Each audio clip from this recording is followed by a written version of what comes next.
ये interest repayment का question है।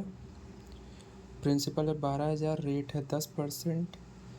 2 साल बाद उसने 6,000 रिटर्न कर दिया, ठीक है। तो बताना है कि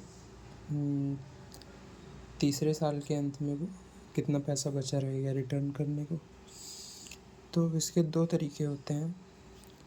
अगर क्वेश्चन सिर्फ इतना दिया है तो हमारा तरीका ये होगा कि 12,000 है तो 2 साल बाद 10% यानी 2 साल में 20%, तो इसका 120% निकालेंगे, वो हो जाएगा 14,400 रुपये, है ना। यानी 2 साल बाद अमाउंट हमारा इतना बन रहा है और उसने 6,000 रुपये वापस कर दिया, तो इसमें से 6,000 घटा दो, तो अब अमाउंट बचा कितना, 8,400 रुपये बचा।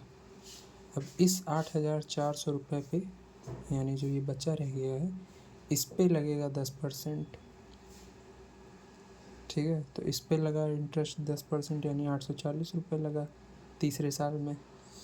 तो इन दोनों को जोड़े तो 9,240 रुपये अमाउंट आ गया, यानी इतना अमाउंट अभी हमको और देना है।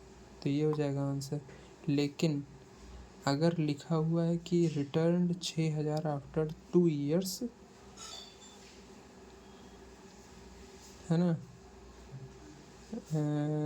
टूवर्ड्स द प्रिंसिपल अमाउंट, अगर इसी के आगे लिख देता है टूवर्ड्स द या अगेंस्ट द प्रिंसिपल अमाउंट,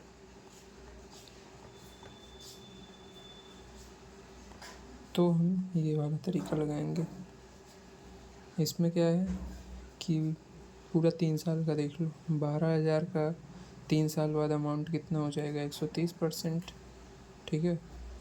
130% निकालेंगे तो 15,600 आ जाएगा। उसमें से घटा देंगे 6,000, जो 1 साल में अमाउंट बनेगा 6,000 का, क्योंकि 1 साल पहले ही लौटा दिए इसको। तो 6,000 पे इंटरेस्ट लगेगा 600 रुपये 10% के हिसाब से, यानी 6600 रुपये। तो 15,600 में से 6600 घटा देंगे तो 9,000 आ जाएगा आंसर।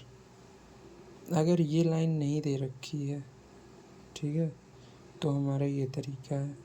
अगर ये लाइन दे रखी है टूवर्ड्स द प्रिंसिपल अमाउंट, तो ये तरीका है।